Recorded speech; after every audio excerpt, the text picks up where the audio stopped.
Bien, Fabián, bueno, gracias por permitirte un ratito para charlar con la noticia web. Sabemos que estás respetando la cuarentena y habías empezado con un trabajo nuevo, ¿no? En la Corporación Puerto Madero. ¿De qué se trata puntualmente? ¿Qué es la Corporación Puerto Madero? ¿Cuál es tu función ahí? Bueno, César, en primer lugar, gracias. Acá estamos intentando llevar adelante la cuarentena, obviamente como corresponde, siendo también un grupo, estando dentro de los grupos de riesgo, así que los cuidados tienen que ser lo más extremos posibles en mi caso. Como dijiste vos, me tocó asumir los primeros días de enero como vicepresidente de la Corporación Antiguo Puerto Madero, que es una sociedad anónima, pero que es una sociedad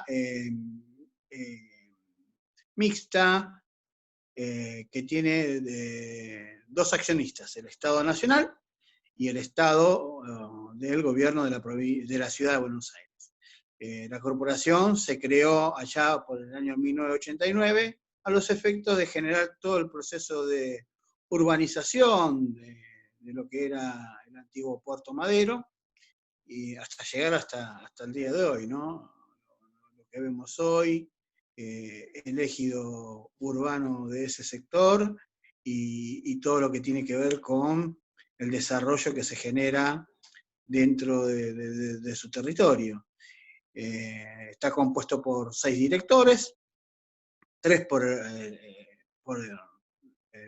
Poder Ejecutivo Nacional. Nosotros fuimos designados por el presidente de la Nación y por la Jefatura de Gabinete de Ministros, y 3 por el Gobierno de la Ciudad de Buenos Aires, también designados por el Jefe de Gobierno de la ciudad y la Jefatura de Gabinete desde la ciudad. Y ahí justo cuando estabas empezando con esta nueva tarea, se terminó decretando la cuarentena.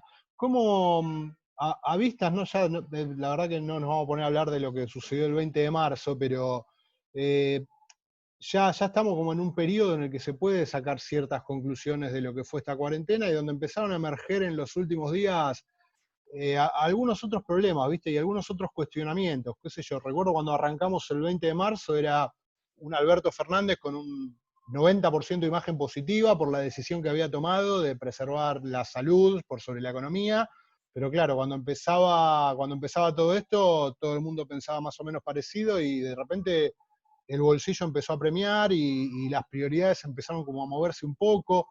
¿Qué tipo de reflexión tenés hoy sobre lo que es esta decisión de tener una cuarentena tan estricta?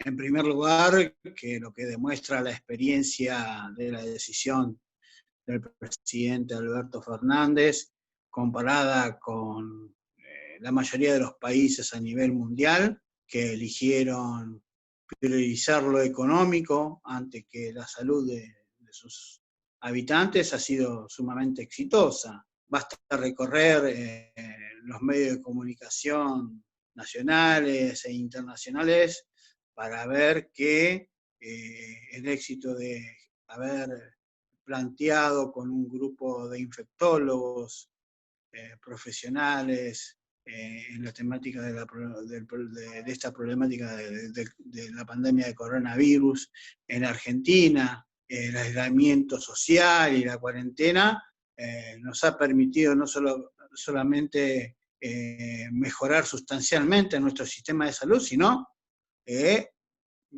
preservar la vida yo creo, de miles de argentinos y de conjunto de nuestro pueblo. Se me vienen encima las imágenes de países europeos que han tenido casos terribles de imposibilidad de poder atender a sus ciudadanos, y nosotros hoy hemos logrado con esta iniciativa llevada adelante por el Gobierno Nacional lo que se discute hoy en día, que es el achatamiento de la curva, que nos ha permitido durante todo este tiempo transitar con muy pocos casos en lo que respecta a la atención de terapia intensiva. Y sí, bueno, como ocurre en el resto del mundo, ir aumentando la cantidad de casos que tal vez son mucho más leves y no requieren de este nivel de complejidad, ¿no? ¿Y cómo pensás que se puede desarrollar ahora la etapa que viene? Porque uno imagina que lo que es la flexibilización o la vuelta a la vida cotidiana, no como la que teníamos antes, pero algo un poco parecido, va a ser un proceso igual de largo. ¿Ya se está teniendo ese debate o se piensa solo en lo cotidiano, en ver qué dicen los números de contagio y nada más?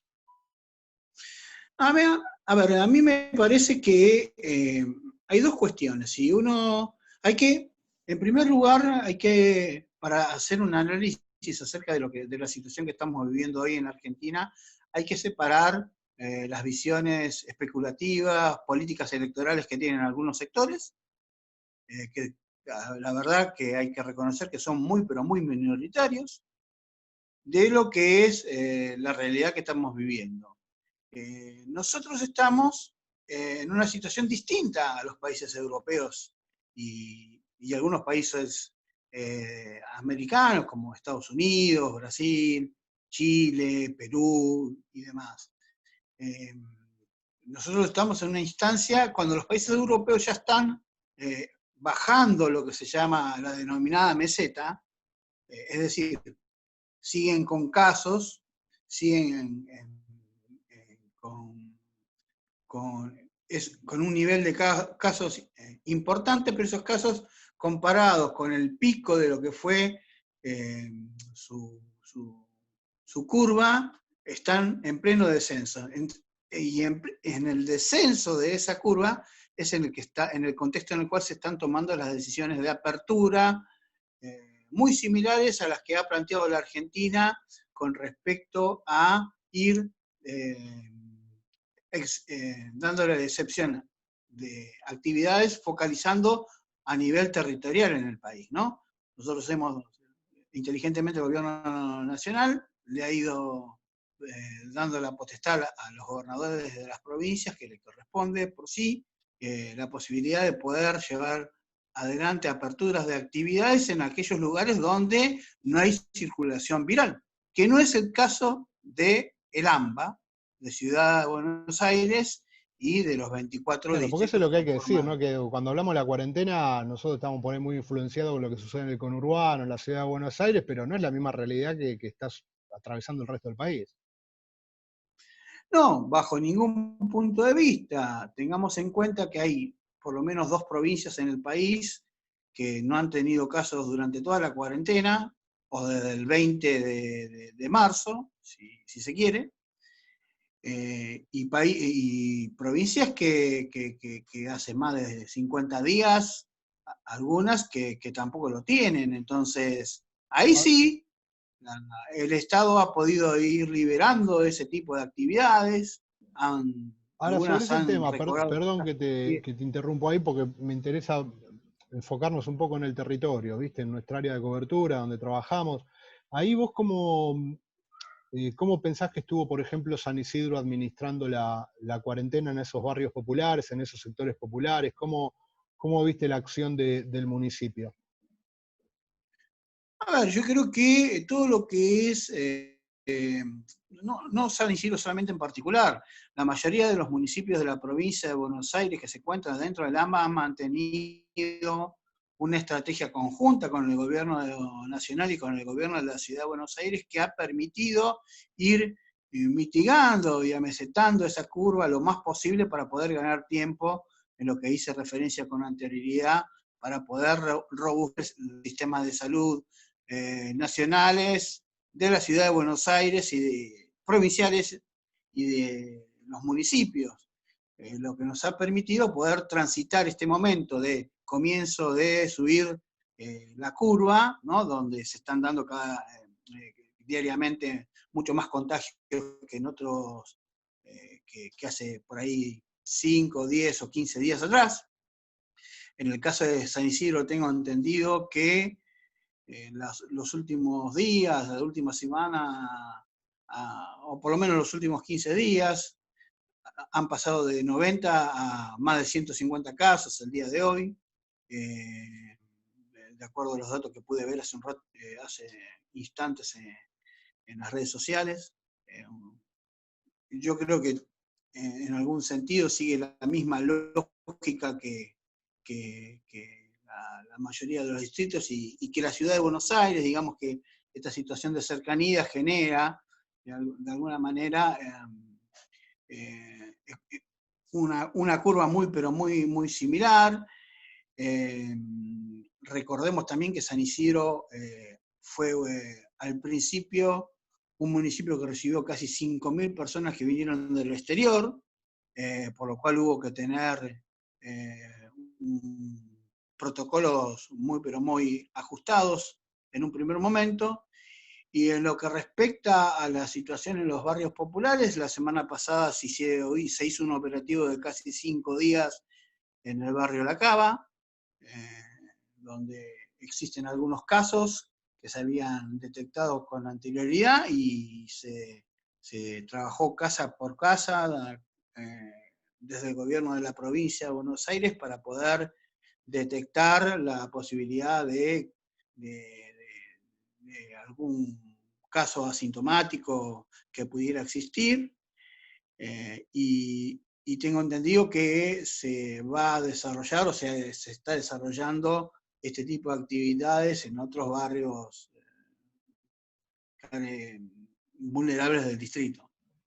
Ahí sé que yo percibo una situación medio como de tregua política en el territorio. Primero al intendente alineado con un montón de otros mandatarios dialoguistas, bueno, ni siquiera con los que gobiernan, a ver, no sé, porque en realidad va más allá de los dialoguistas o no, hay un montón de dirigentes de Juntos por el Cambio que son los que gobiernan, que tienen una actitud, y los que no gobiernan y están por ahí en la trinchera, tienen otro tipo de manera de relacionarse con el oficialismo. Pero también ahí en esa dinámica juega el peronismo de San Isidro. ¿Ves que hay una especie de colaboración mutua en este momento, una especie de alto el fuego relacionado a lo que es la convivencia política entre estos dos espacios? Nosotros, desde el punto de vista político, creemos, al igual que el presidente de la Nación, el gobernador Kicillof, que estos no son momentos en el medio de una pandemia como la que estamos viviendo en la Argentina y en todo el mundo, donde lamentablemente mueren personas, que nosotros nos pongamos en este momento a debatir, discutir cuestiones de posicionamiento político, en este caso en los distritos, no corresponde. Lo que sí corresponde es que más allá de las diferencias que podamos tener, comencemos a trabajar o fortalecer el trabajo en conjunto para poder resolver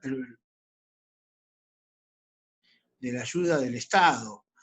Y creo yo que en esa instancia es donde todos hemos entendido, o la gran mayoría hemos entendido, que tenemos que trabajar mancomunadamente y en conjunto para poder brindarle a nuestros vecinos mayores y mejores posibilidades. La discusión política, la discusión electoral vendrá en otro momento, no es este el momento donde nosotros tengamos que estar disputando o discutiendo cuestiones que no hacen a resolver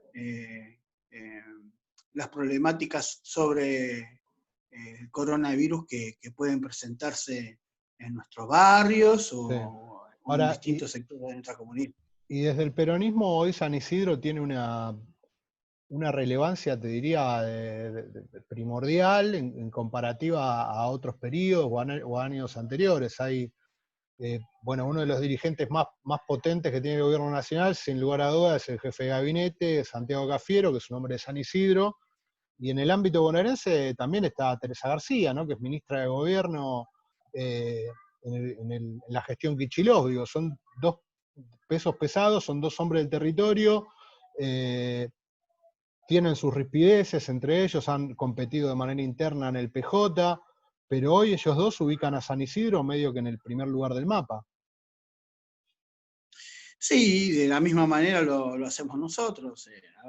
Nosotros hemos disputado electoralmente el año pasado, y a quienes nos tocó perder en ese momento nos sumamos tranquilamente a trabajar en conjunto, porque el objetivo era, en primer lugar, derrotar al lastimoso gobierno de Mauricio Macri a nivel nacional, de Vidal a nivel provincial, y a nivel local al de Gustavo Pose, que no se dio, bueno, pero es una construcción que tendremos que seguir realizando. Ahora, independientemente de nosotros, el lugar que debe ocupar todo peronista es el donde podamos colaborar y dar una mano, sobre todo a los vecinos más humildes y que más necesitan en este momento, que son los vecinos que se encuentran en los barrios más carenciados, en donde nosotros estamos haciendo especial hincapié. Tenemos